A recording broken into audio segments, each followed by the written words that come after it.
Good afternoon. My name is Michael Thompson, and I'm the director of the Council of State Government's Justice Center, and I am thrilled to kick off a very special briefing that we have today to celebrate what's been accomplished in 5 years through the Second Chance Act, and to celebrate what's happening today through the introduction of legislation reauthorizing the Second Chance Act. Even though it's great working for the Council of State Government's Justice Center, we don't just get a room like this. Senator Portman, thank you so much for making this possible today, for making everything possible. And I want to just say a couple quick things in introducing Senator Portman. And first, I want to just thank so many of you in the room who have made all of this possible and have championed this work for so many years. Many of you know that the Pew Center on the States reported that 1 in 100 adults is in prison and jail on any given day. 1 in 31 adults is under correctional supervision on any given day.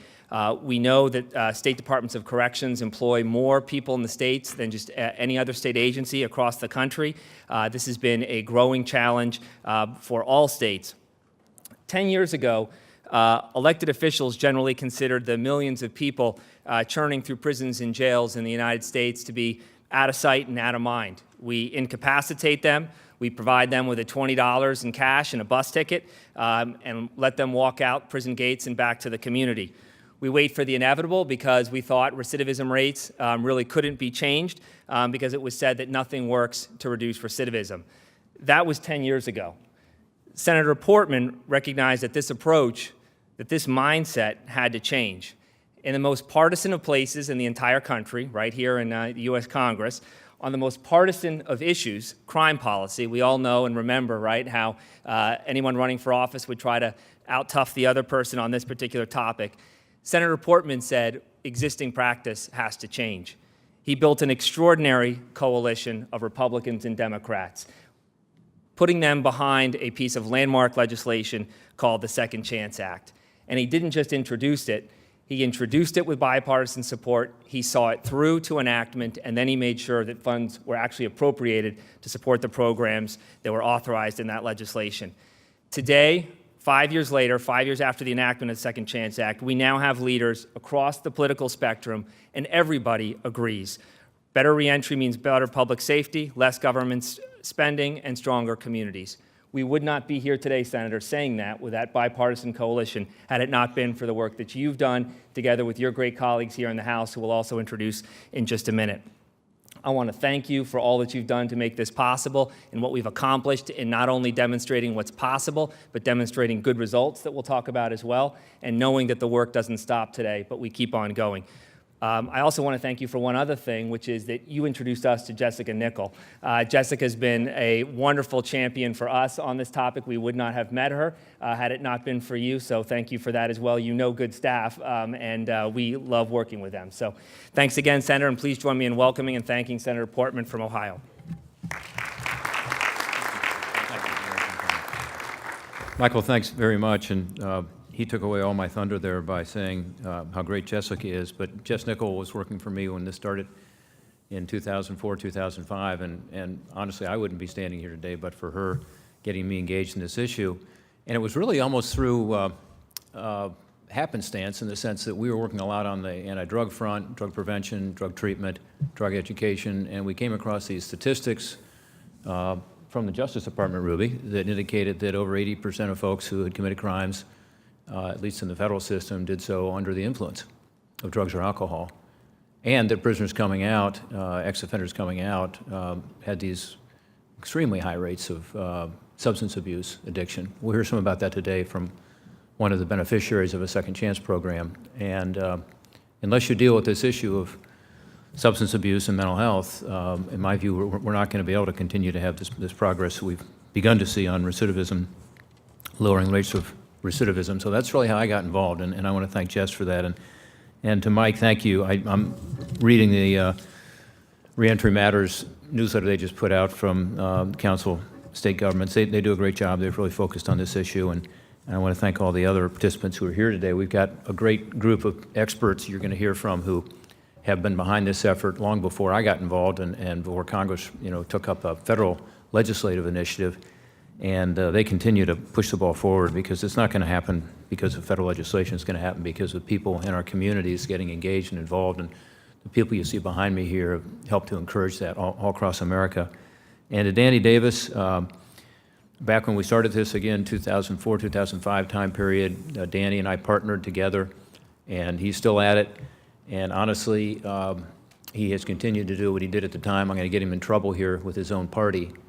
But it would have been easy for him just to say, we're going to go with the Democrat approach to this, which frankly had more money in it and had some policy initiatives in it that Republicans couldn't support. And that would have been fine. He could have gone back home to his district and talk about it. And by the way, he was helpful to me in this whole process, telling me about when he walks down the street in his district, he runs index offenders a lot. And at that time, I represented a more conservative district in Ohio, very urban and suburban, not urban, very suburban and rural.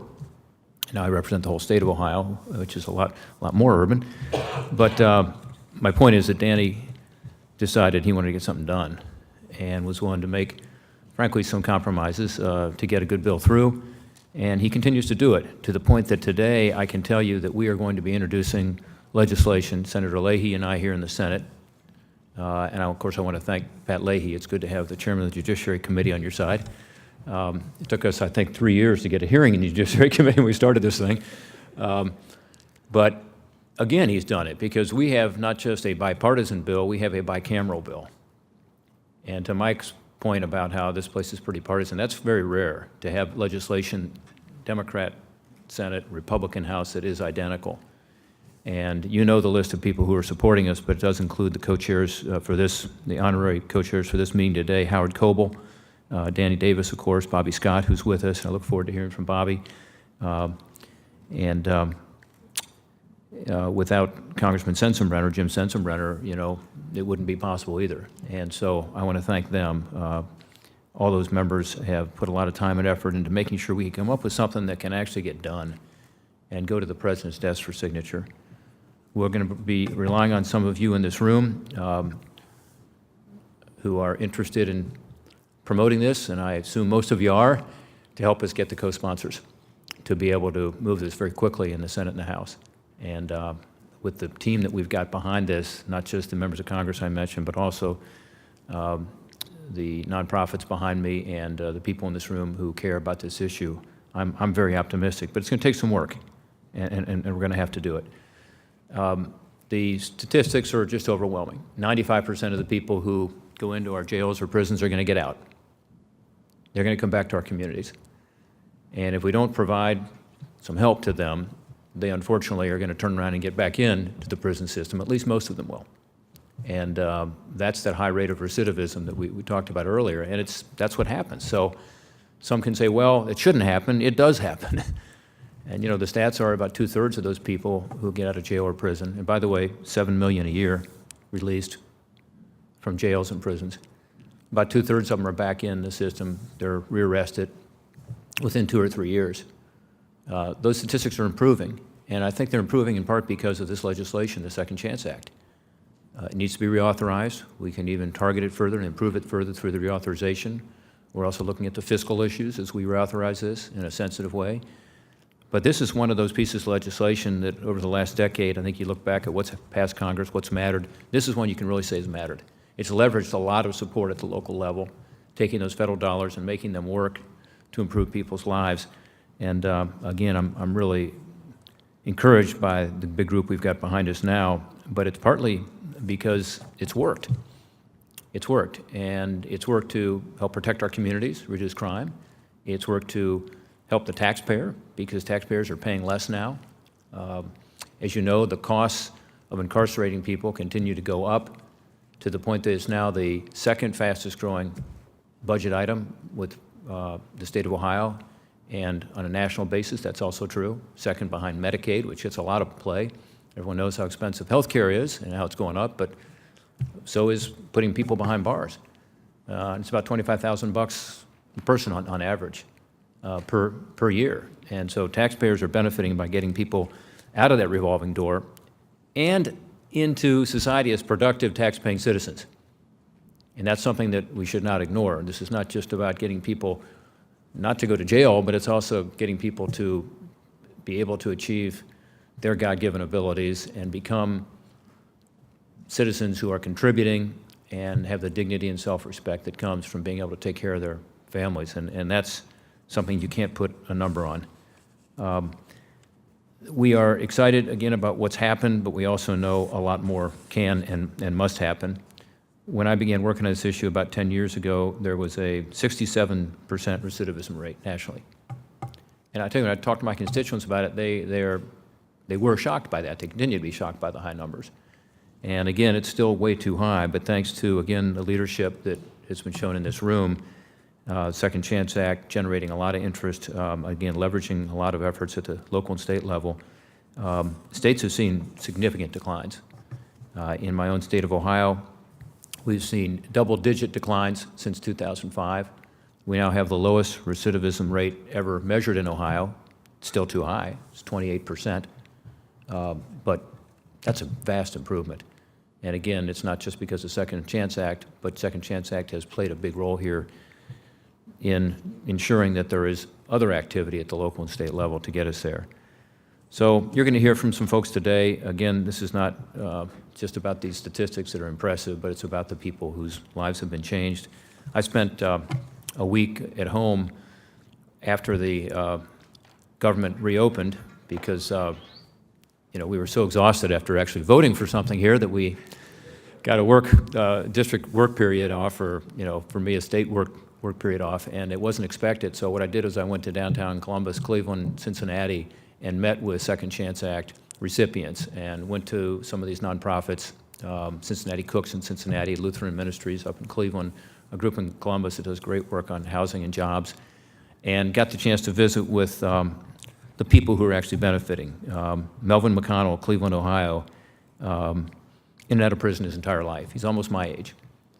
And he is now, thanks to the Second Chance Act funding and the help that he's gotten locally and some of these programs, he's employed full-time. He's able to take care of his kid. He is clean and sober and has been for 4 years. And when you see it, the smile on his face and what it's made, what kind of difference it's made in his life and the life of his family, that's when you know that this thing is actually working to break that vicious cycle and turn lives around. So with that, again, I thank you all for being here to help us launch this reauthorization. Because you've shown up, you've taken on a responsibility, and that's to find co-sponsors and get this thing moving. This place has got a lot of inertia. It's hard to get things done, so we're going to need your help. And if we do that, then the work done under the Second Chance Act can continue, and we can continue to help people and save lives, one life at a time. Thank you.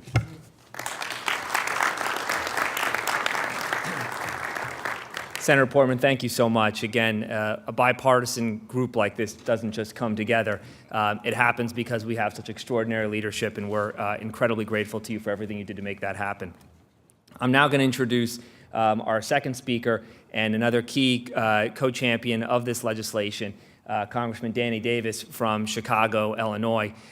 It's really been, I talked about Senator Portman and all he did to surface this issue and build this bipartisan coalition.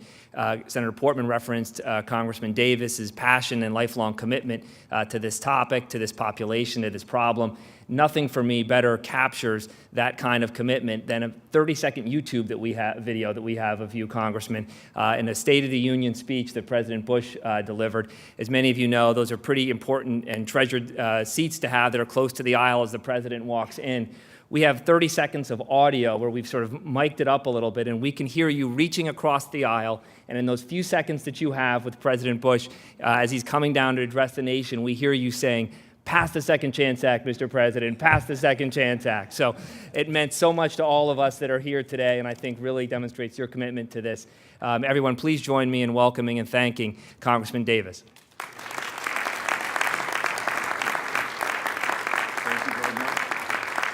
Thank you very much. And I can tell you that President Bush was indeed a champion. He says, "I tell you, if you folks get it to me, I will sign it." So we said, we'll get it to you, Mr. President.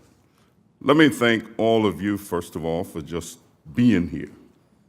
But I certainly want to thank Senator Rob Portman for the demonstration of commitment, for his sensitivity, his recognition of understanding, and his willingness to stay the course. He was here when we started. He was a member of the House. And of course, his career changed, got elevated, and all of that helped to elevate Second Chance. Rob, you've been a true champion of this effort, and I want to thank you for doing it. I know that today is a day of jubilee for many of the individuals who are incarcerated, individuals who are in prison, individuals who've been to prison, individuals who've given up, who've lost hope. I often visit prisons, and most of the time when I'm there, there is some inmate who will walk up to me and say, "Second chance, second chance." They know about Second Chance. We get thousands of letters from them just talking about Second Chance. So I want to thank all of those who've been engaged. The Council of State Governments, Wade Henderson, all of the civil rights and human rights community, and some individuals who are not necessarily here. Prison Fellowship was always a part, the working group, the Open Society. We used to meet every other week, and those were excellent, good meetings. This is a bicameral, bipartisan, and I think that's so important. It is seriously important. Members of the Senate, members of the House, Senators Bachus, Senator Portman, Senator Durbin, number of individuals who are indeed supportive right up front. The House, we have a committee, Judiciary, and Bobby, I don't know how many members, but I do know that a whole cadre of members of the Judiciary Committee, Representative Sensenbrenner, Representative Bobby Scott, Representative Sheila Jackson Lee, Representative Marcia Fudge, Representative Joyce Beatty, individuals who've locked into this concept and recognize that hope is a part of what it is that we are given. But it's also evidence-based. We know that it works. It has been tested time and time again. The individuals that we've heard of, they are duplicated by the thousands who have come out, found meaningful programs, and those programs that are staffed with talented people that start with great concepts. Some of them suggest that if you get a person a good job, decent job, they in all likelihood will never again see the inside of a jail or prison, because their faith in themselves and their faith in humanity has been restored. They know that they can make it, and they know that the society of which they are a part believes in giving them a second chance. So to be here today is part of the reintroduction of what I think is one of the most effective. People say we don't have a lot of money.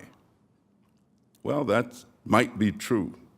But if we look at what has been stimulated, in addition to the money that we get from the Justice Department or the money that we get from the federal government, state governments, local governments, foundations, institutions have all bought in and it's difficult to measure the amount of support.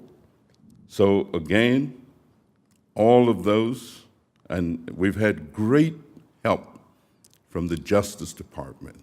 Garrett Dennis, you've been a Pied Piper all over the country, and we appreciate what you and others have brought. It's a great bill. It's a prudent, frugal, great return on the investment bill, and we look forward to its passage, its funding, and its implementation. Thank you all so very much.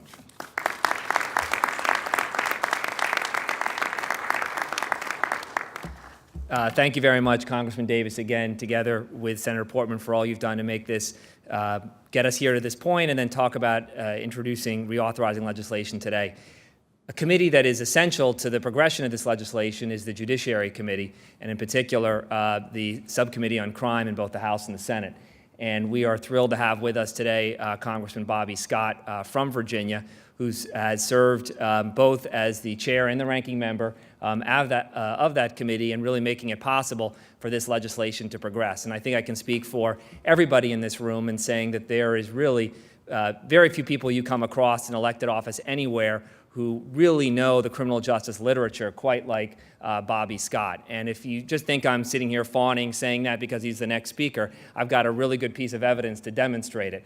And that is, on a Friday night in Philadelphia, at a conference of criminologists, who do I run into but Congressman Bobby Scott? Now, who else would spend a Friday night in Philadelphia at a conference among a bunch of criminologists? It's true, he was there receiving an award and stayed for the whole evening as one of the best evidence-based and driven elected officials in Congressman. Congressman Scott, thank you very much for all you're doing. Thank you. Thank you. Thank you, Mike, for your very kind introduction, and thank the Justice Center for all that you do, along with the civil rights and other groups that are represented here today. And Senator Portman and Representative Davis, you don't have any stronger supporters of this legislation in Congress than these two members right here. They've done an excellent job, worked hard, got it passed, and now we have to reauthorize the work that they did. So I want to thank you for your leadership on Second Chance. Mike, we have more than 2 million people in the United States in prison today, over 700 per 100,000 in our population, a higher portion of our population than any country on earth by far. In fact, the Pew Center has done research and concluded that any rate over 500 per 100,000 is actually counterproductive. You're messing up so many families, you're wasting so much money, you've got so many people with felony records that you're actually adding to crime than subtracting to crime. And study after study has shown that just lengthening the time that you warehouse people in prison does very little to reduce the recidivism rate. Each of the 2 million people incarcerated costs the taxpayer tens of thousands of dollars. And so we need to use more of these resources for cost-effective rehabilitation and initiatives proven to reduce the chances that released offenders will return to prison. That's what the Second Chance Act does. This act benefits offenders. But more importantly, it saves the taxpayers money, and it reduces the chance that law-abiding citizens will be victims of crime in the future. We have a choice. We can continue to spend money on counterproductive incarceration, or we can spend less money on rehabilitation and transitional services.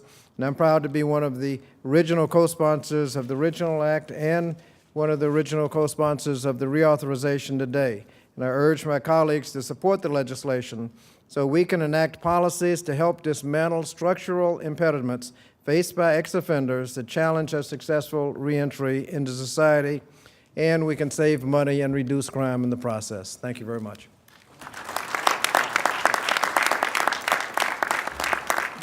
Thank you very much, Congressman Scott. So we talk a lot in Washington, D.C. about policies. We talk a lot about numbers and statistics. But really what all of that misses oftentimes are the individuals and the people and the lives that are affected so much by these different issues. And we are very pleased today to have with us a guest speaker who really can talk from direct experience about the importance of Second Chance Act and the programs that it funds. I'm introducing now Daniel Jackson, who is from Hagerstown, Maryland. Daniel was in the Washington County Detention Center in Maryland. There he had the good fortune of coming into enrollment of a program that was made possible through the Second Chance Act. And Daniel has been in the community for a year, has a wonderful story to tell about himself and his wonderful son, Aiden. And Daniel, I'm going to now ask you to come up to the podium and talk a little bit about your personal experience.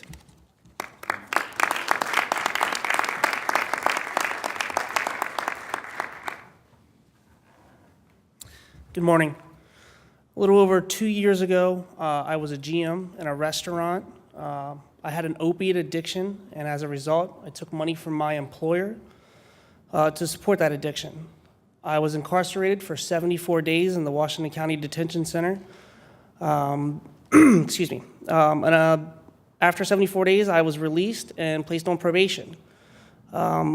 It wasn't long after I was out that I was back into bad habits and violated probation and was sent back to the Washington County Detention Center to finish out my time there. There, my eyes were opened. I was separated from the thing that was most important to me, and I broke a promise to myself to never be separated from my son. My father abandoned me at a young age, and I never wanted him to have to go through that. Luckily, while I was there, I was introduced to two programs. One was the Jail Substance Abuse Program, or JSAP. The other was reentry, or a Parent Trauma Informed Group. In the class, talk about traumas that our children face, with emphasis on children of inmates. You go through everything from the cognitive and physical development to the simple fact that if I were to continue my ways, my son would be far more likely to be incarcerated just because of the traumas he had faced because of me. Through the program, I was able to identify, correct, and avoid many experiences that would hinder his growth. Also through the program, I was able to spend time with him where he didn't have to come to the detention center. He was able to Skype with me through the Washington County Health Department. We were able to play games and just interact with each other, and I was still able to watch him grow as an individual the 7 months I was away from him.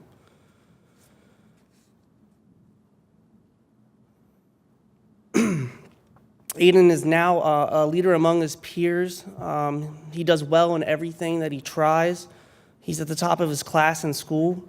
I know that it's a direct correlation of the interaction he and I have. Many of the interactions I learned through the Parent Trauma Informed Group, just playing with him and making sure that he feels safe and secure every night has drastically improved our relationship. Although I've been home for a year, I know the battle isn't over. I'm not currently employed, but I was employed for 9 months in a restaurant business. It is a tough job market, especially for someone with a criminal record. I am optimistic, and the most important thing is that I am with my son. As you can tell, the program is very important to me, giving me the second chance to be a great father. I'd like others to have the same opportunity I've had, and that's why I did come today. Thank you, guys.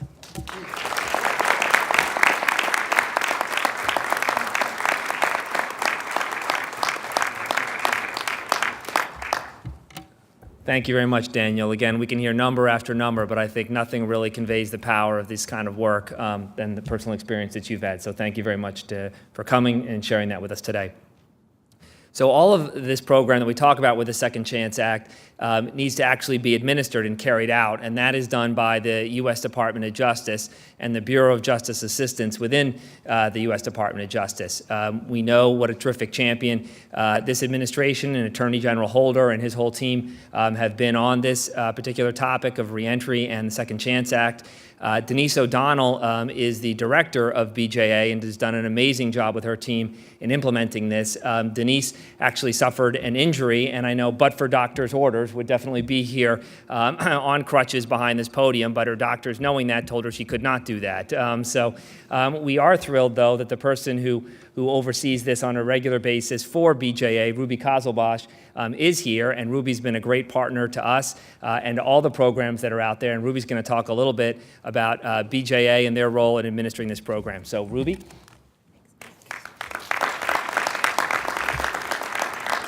Good afternoon. It is wonderful to be here to celebrate the Second Chance Act with all of you today. And thank you so much to our hosts, Senator Rob Portman, Congressman Danny Davis, and Congressman Bobby Scott. And thanks so much to Daniel for sharing your personal experience. It's a great privilege also to represent the Department of Justice, and as Mike said, my boss, Denise O'Donnell, who leads the Bureau of Justice Assistance.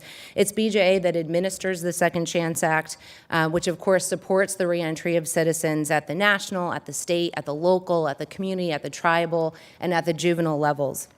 I'm going to speak briefly about the importance of the programs that are underway because of the Second Chance Act funding. Since the passage of the Second Chance Act, BJA and our sister agencies within the Office of Justice and Programs have made over 600 grants to the field to support reentry efforts that total over $300 million and have provided reentry services to thousands of people with a focus on returning citizens that are most at risk for recidivating.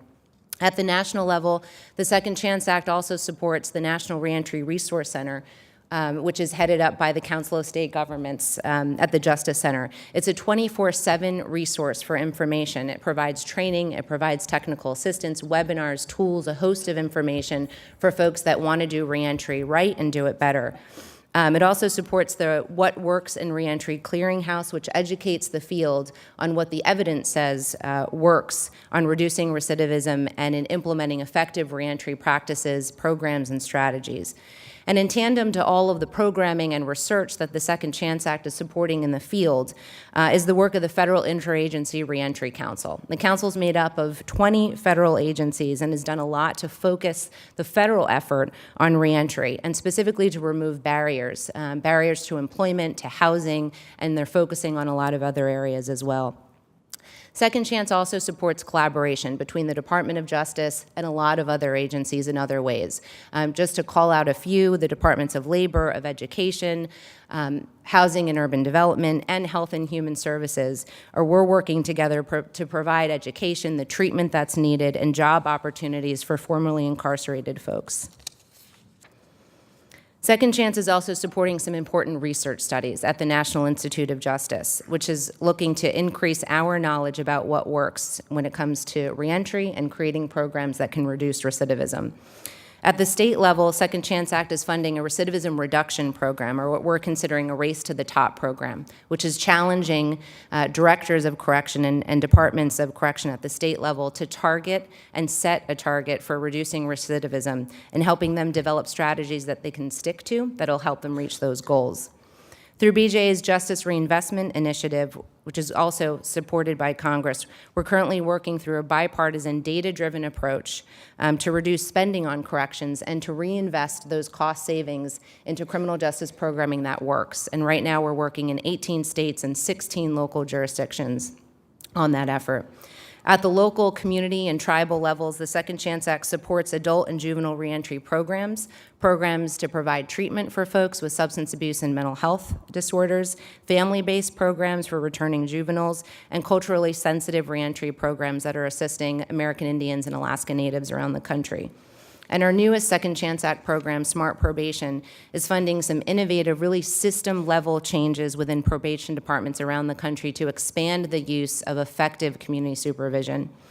Behind the walls, the Second Chance Act funds treatment, training programs for technology jobs, for instance, which provide opportunities to incarcerated adults and individuals and juveniles, and continues that support after release. And all of this has been possible because of the Second Chance Act, because of the passion and the commitment from the folks sitting behind me, from those of you in the audience, and from our partners throughout the entire country. There's a publication that was released today by the Council of State Governments Justice Center, who is the technical assistance provider for all of those grants and those programs that are Second Chance Act supported in the field. And that really documents the change in culture that's happening in practice and business practice and the results of reentry programs that are Second Chance Act funded. I don't know of a better program that's situated, that we run, that's better situated to reduce recidivism and keep communities safe than those that are supported by the Second Chance Act. The reauthorization is vitally important. We're all here to talk about that today, and we at BJA thank all of the strong supporters in Congress for their commitment and their support to this issue. Thanks.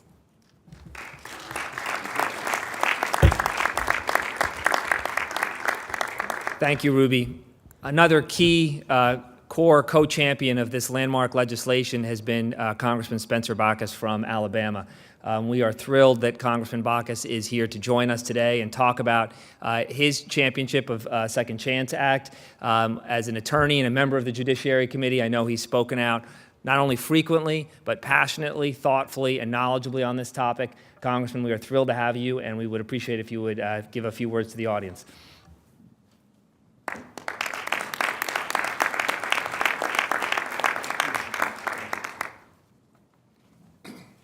I want to commend each and every one of you who are here because the issue we're talking about, I don't think there's anything more important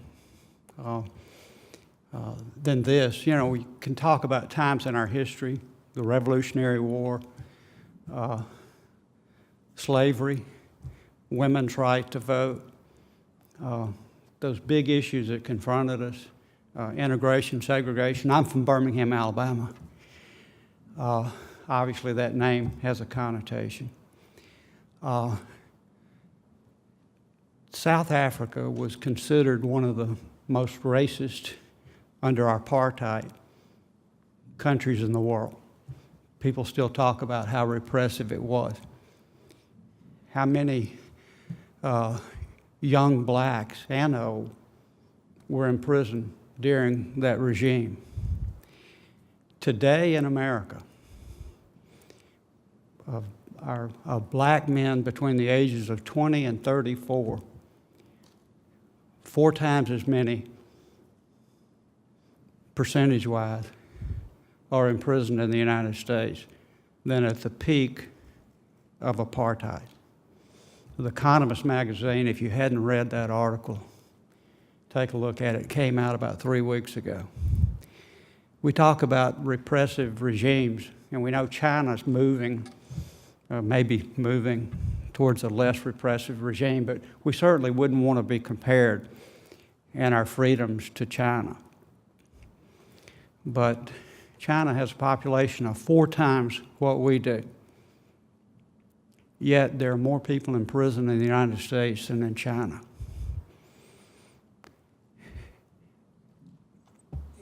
In 1980, the racial makeup of our prison population was nothing like what it is today. It was fairly balanced. Then crack cocaine discrepancies came in. And it has really resulted in millions of, and most, I'm not talking about only, but I mean, this is a civil rights issue too. I mean, it absolutely is. It's a failure to reform a broken system. And a good friend of mine's M.L. Carr, who played for the Detroit Pistons and the Boston Celtics. He was a manager and head coach of the Boston Celtics and brought them back to fame. And he's written a little 49-page book called Winning Through Persistence. And he devotes 2 pages to excuses. And I'll summarize what he says: no more excuses. He says, I don't accept excuses. People say, well, we want to do something about really, I think, one of the greatest injustices that faces this country today, but we always have some excuse. Well, you know, one excuse I hear in Washington is that the 2 parties can't get together. Well, that's not true on this issue. I mean, you have Mr. Sensenbrenner and you have Mr. Portman, conservatives. You have Senator Leahy. They've joined together. You have Bobby Scott, and you have myself, Raul Labrador. You have conservative Republicans and liberal Democrats. And it's something we can do. I mean, there's no reason why we can't address this. And I want to commend, Rob, I want to commend you and Patrick Leahy. And you know, how often do you get Senator Leahy and Mike Lee on the same side of an issue? So let's use that opportunity, and let's really this is not just one of the issues you need to deal with. This is something that you can do that is the right thing to do. It's the moral thing to do. It is the best of what our country could be, and it's not. To me, it's an embarrassing situation that's gone on too long. There's not only this law, but I want to mention two others. One is the Justice Safety Valve Act. Boy, introduced by Senator Leahy and Senator Paul. Now, if that's not a trip, I hope I don't wake up and realize I'm dreaming. And, you know, I'm Bobby Scott and others. Danny, obviously, Danny and I have been friends for years, and I really value that friendship. I was his overflow office for President Obama's first inauguration.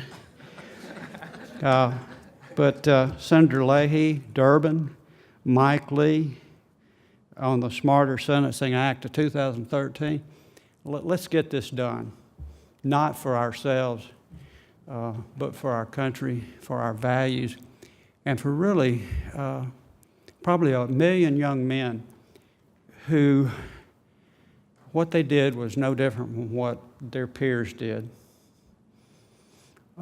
It was common for them to do it in the community. And every one of them is an individual that they and their family were robbed of a chance to really make it and realize the American dream. And it's too late to correct some of the past injustices, but we can address those that are going on today. Thank you.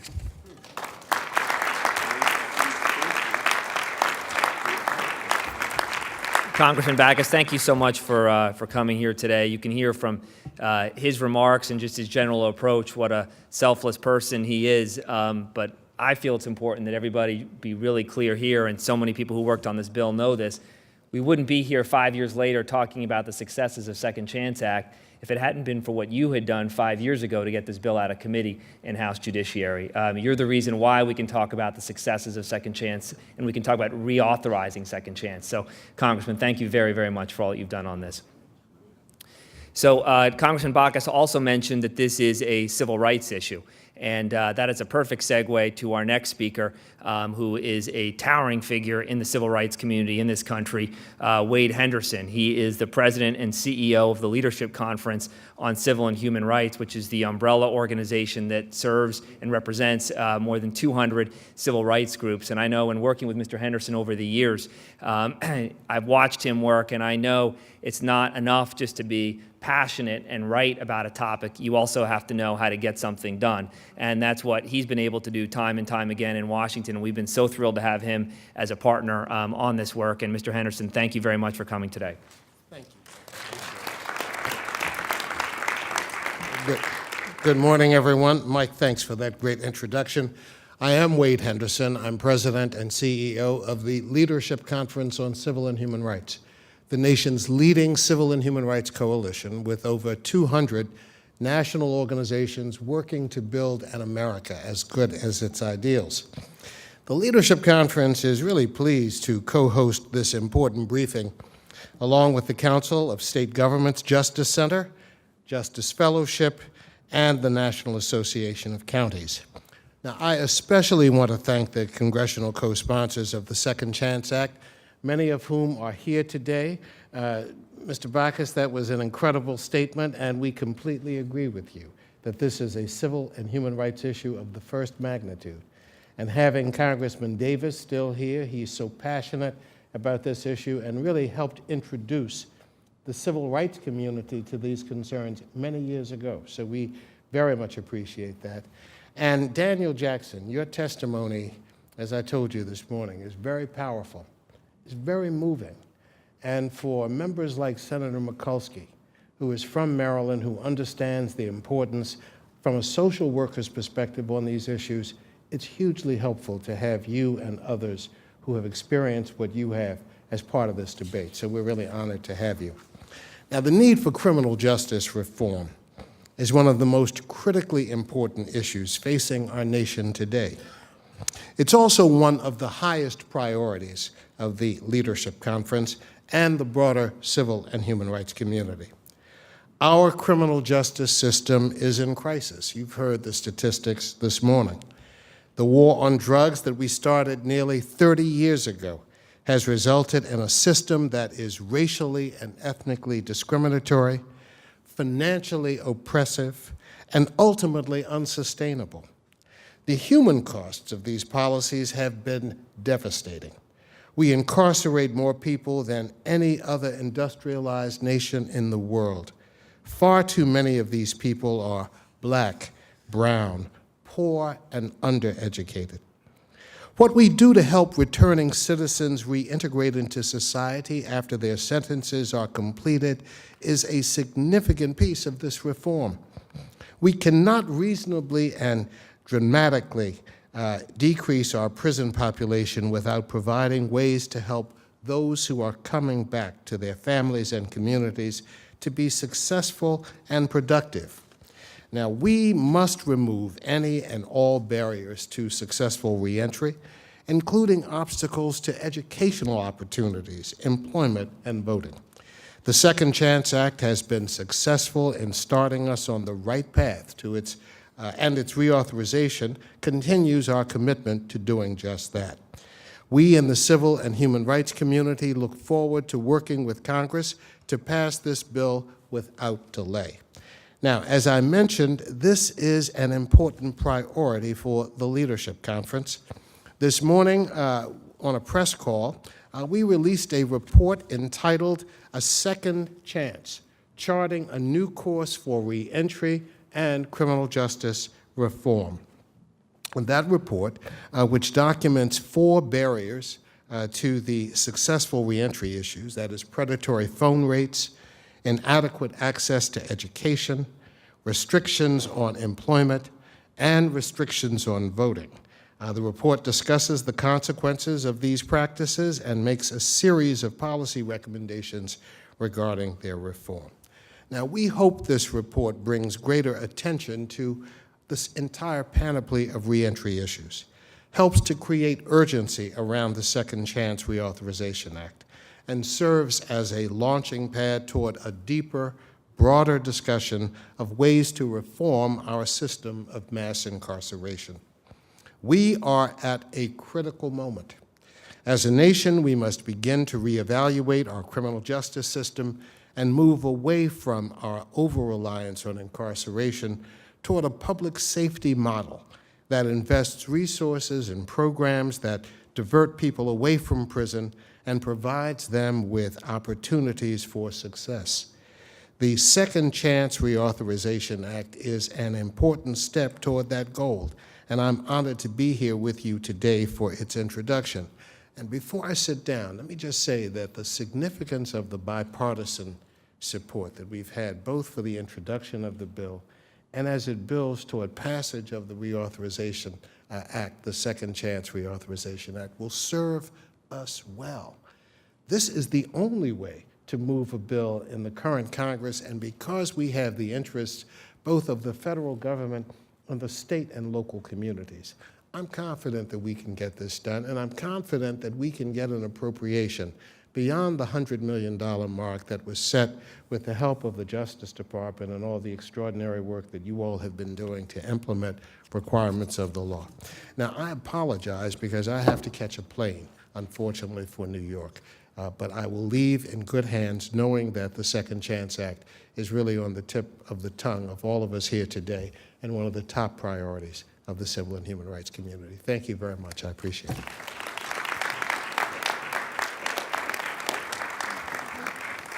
Mr. Henderson, thank you very much for being here today and for, again, demonstrating just how much the civil rights community is behind this and how instrumental it has been in making this law and then in pushing for its reauthorization. Reference has been made earlier to the fact that how important the Senate Judiciary Committee is to this, and in particular its chairman, who's been a huge champion. And I want to just make sure that I personally recognize not only Senator Leahy, but his fantastic staff who have been working on this, Anya McMurray, Emily Livingston, Clark Flint. Thank you very much for all that you guys have done, and please tell the Senator how much we appreciate all that he has done on this topic. Similarly, I want to thank Congressman Sensenbrenner, who of course has been a force in the Judiciary Committee for decades. Amy Boss is his staff person who has worked tirelessly on this issue, and Amy, I want to thank you for everything you and your boss have done on this. Our next speaker comes to us from the county perspective. We are, through this panel, really demonstrating how the leadership of various associations are all coming together, much as Republicans and Democrats are coming together to see this as an issue that we all agree needs to be addressed. Matt Chase is the CEO of the National Association of County Officials that represents not just the county commissioners, but the jail officials, the judges, and the prosecutors, defense attorneys, et cetera, working on this topic. As further demonstration of just how important this topic is to NACO and its members, we're thrilled to have the Vice President of NACO with us today, Ricky Hokoma from Maui County. Council member, thank you so much for being here. We've worked in Hawaii. We know the challenges Hawaii is faced with exporting some of its inmate population to other states and now bringing them back to the islands and doing that in part by reducing recidivism. So thank you for being here. And Matt Chase, please take it from here. Good afternoon. So the National Association of Counties is honored to lend our support to this important issue. We view it as a community, economic, social, and moral issue, as was outlined. And most folks have been talking about state prisons today. It's important to understand that before you can go to prison, you actually go to county jail. And that the nation's counties spend over $70 billion a year in local taxpayer money on our criminal justice system through our courts and through our different programs in public safety. We also spend an additional $70 billion a year on health care for citizens, especially indigent care, often through our jails. And so this is a really important issue for us. Counties own over 2,657 jails across this country. We are really the entry point to the system. Often it's pretrial, but also, as we heard from Daniel, we also increasingly have shorter sentences. And as we go through prison reform at the state level, often they're being housed now at the county level. And we have a pretty comprehensive system. What we are seeing now through the Second Chance Act is an integration really of the criminal justice system and the public safety leaders with the mental health, substance abuse, and the other parts of the county government, as well as with our nonprofit partners and even the business community. So reentry is a significant issue for us. We heard the numbers earlier today of 1 million to 2 million. That's prisoners. We also have about 13 million people, or 13 admissions in our county jails, of about 7 million unique individuals each year that get admitted into the county jail and then released each year. So this is a significant issue. Another great thing about the Second Chance Act is that it's evidence-based. It's really focused on risk assessments and case management. And that's why we think our sheriffs and our jail administrators have really bought into this program, and the leadership that we have is because it's evidence-based, and that's something that's really important.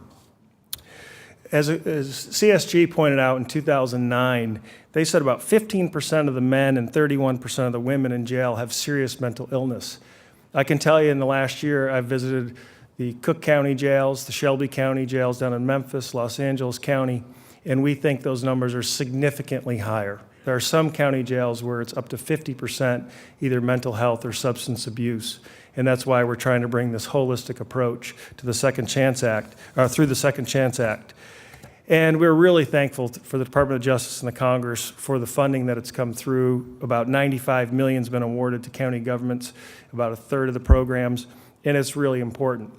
It was mentioned that this is a bipartisan issue, a bicameral issue, but what's also been lost in Washington in recent years has been the intergovernmental cooperation. We're a federalism system, a government, and to have federal, state, and local officials coming together in unison on an issue is really key, in addition to the nonprofit folks, the private sector, and the foundations that have lent their support. So we really want to acknowledge that. Today there was a new publication released, or was distributed today, and it highlights some of the counties, like Ottawa County, Michigan, which has really struggled with the decline of manufacturing. They've used the Second Chance Act to partner with community colleges, community providers, and employers to really give people a second chance and an opportunity. And they're focused on the manufacturing base of their economy. And they're working on advanced skills in manufacturing as well as the soft people skills that you need. What's great about the Ottawa County example is 61% of the participants who've gone through that program are currently employed. That's a significant number in a hard-to-reach population. In Multnomah County, which is, you probably know as Portland, Oregon, but we call it Multnomah County, also has a significant program where they're focused on parents with substance abuse so that it doesn't continue in future generations. And there's some really good examples in there. So again, I want to thank you for the opportunity to lend our support to this critical bill and look forward to any questions.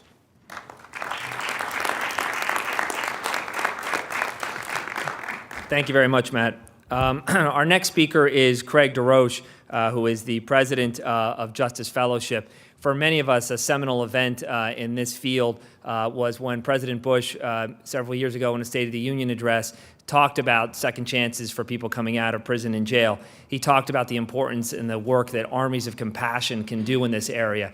No organization better represents the kind of commitment that exists to really helping people turn their lives around while they're incarcerated than Justice Fellowship. And what a treat to have Craig DeRoche here as the president of Prison Fellowship. I still refer to him as Speaker DeRoche. As a Council of State Governments, he was the Speaker of the House in Michigan, and so certainly knew of his good work then and his commitment to this topic. And we're thrilled now that you're working full-time on these issues. So thank you very much for joining us today. Thanks, Mike. And thanks for all the great work that the Council for State Governments has done, and all of the other sponsors, and to the members in the Senate and the House over the years. I have a third hat that I'm going to talk about a little bit in my comments, as well as at Justice Fellowship and as a former Speaker of the House. It isn't a surprise for a lot of people in this room that Justice Fellowship, part of Prison Fellowship Ministries, the largest prison ministry in the world, founded by Chuck Colson, would be a supporter of this. Chuck Colson went from being special counsel to President Nixon, to serving time in a federal penitentiary, to pledging to his fellow inmates that he would not forget them when he left. And that drive is what led him to start Prison Fellowship Ministries, and in 1983, Justice Fellowship, to actually advocate in the arena of the public policies that affected our criminal justice system. And Chuck was way out front with a lot of the warning signs. He shared them, but the problem hadn't metastasized at that point. And a lot of the work that he led over the years is now proving prophetic as some of the solutions are coming forward. From the very beginning of the Second Chance Act, Prison Fellowship and Justice Fellowship have been leading, along with then Congressmen Portman and Congressman Davis, when they first introduced this, and as has been stated, the leadership of Congressman Bachus and others that bought into this early and pushed it through. And at that time, Chuck Colson said in support of this, for Christians, supporting this bill should be natural. Forgiveness and reconciliation are the heart of our faith. And being here today marks an important moment for myself, because the first time I met Chuck Colson, it was about 11 p.m. I was at the guest house to Prison Fellowship, and he asked me if I would pinch hit for him the next day at a Second Chance briefing back in 2011, because he was going to be unable to attend. And I said, well, he says, you know what you're doing. I said, I'm comfortable testifying and talking to senators and staff about legislation. That's what I did as a speaker, but I'm not necessarily comfortable talking about what Prison Fellowship's position would be, and he said, I think it's going to work out just fine. And at the end of the day, the representatives and senator staff asked me an important question, and I answered. They said, why would a conservative and why would a Christian support this language when we're having such a difficult time with our budgeting here in Washington, D.C.? And I explained to them that, this bill isn't about spending more money. This bill is about making our communities safer. That's what your constituents want, and how that practically works in people's lives I can explain in my own. Because I rose to be very successful in business. I was elected speaker 9 years ago at a very young age.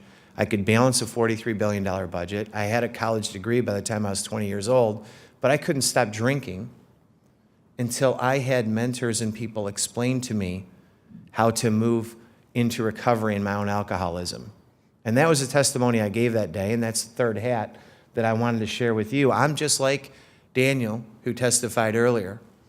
See, I think for a generation, we've talked about the folks that are affected by the criminal justice system as those people. You know, those people that do this, those people that do that, what we need to do with those people, when in reality, what Chuck Colson and so many others in the faith community try to teach us is we're talking about ourselves. We're talking about our kids, our nieces, our nephews, our cousins, our neighbors, members of our congregation, the parents of the kids in our own schools, you know, that we live near. And so as a culture, we're advanced greatly in the Second Chance Act, and we can celebrate in Washington, D.C., the coming together, as we've talked about, at such a divided time, from the furthest right to the furthest left in the political spectrum, on public policy that truly will make a difference in the ideals that are the greatest leaders in the history of America that have focused on, which is the ideal of a more just union and seeking justice, not only at the federal level, but promoting it in our states and our communities, as this act does. So it is an honor to be here on behalf of Justice Fellowship and support the efforts of the members of Congress as they've called for additional support in this difficult environment in Washington, D.C. today. For everyone in this room, we need your help, and our organization will be there in the communities to help pass this legislation. Thank you.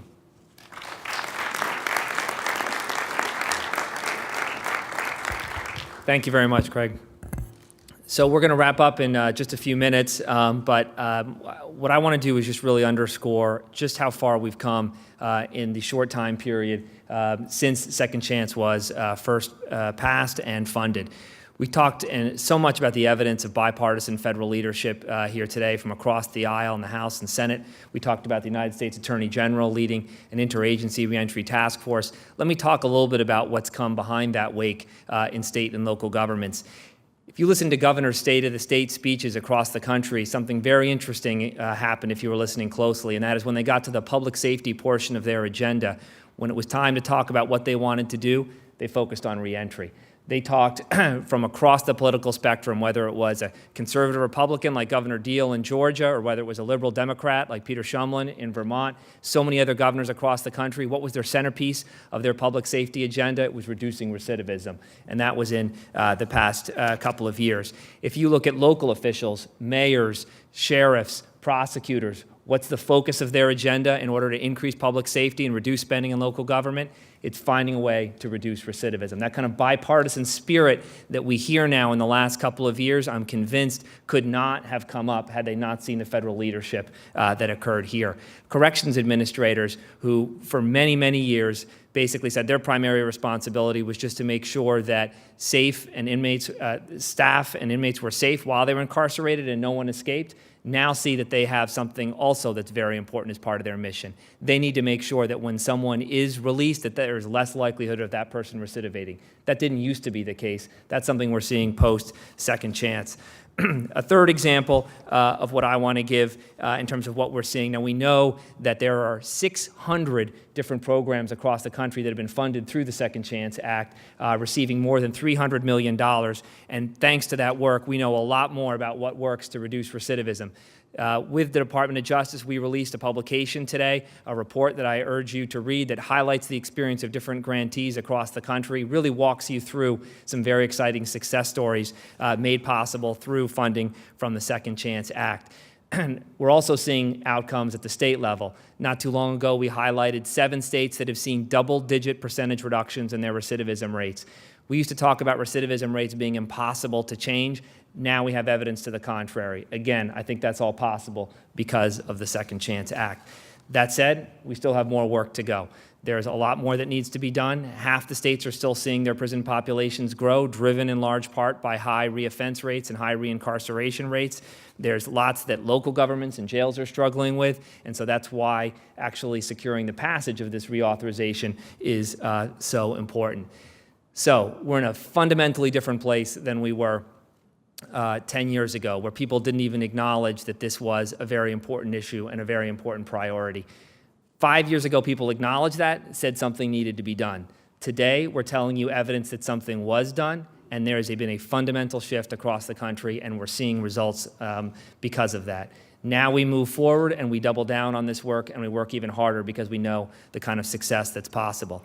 I'm immensely grateful to our wonderful panel of speakers who have joined us today, all of you who I know who are championing this issue, all those who are joining us via this webcast in different reentry programs across the country, and to our wonderful team at the CSG Justice Center that runs the National Reentry Resource Center, Dr. Beth Skinner, the director of the Resource Center. So proud and grateful to all of you, and to Jessica Nickel for what she does to work in partnership with the government affairs folks in the room to help this bill get passed. Thank you very much. And Jessica, I think we're going to end at this point. So again, thank you all, and look forward to continuing to work with you.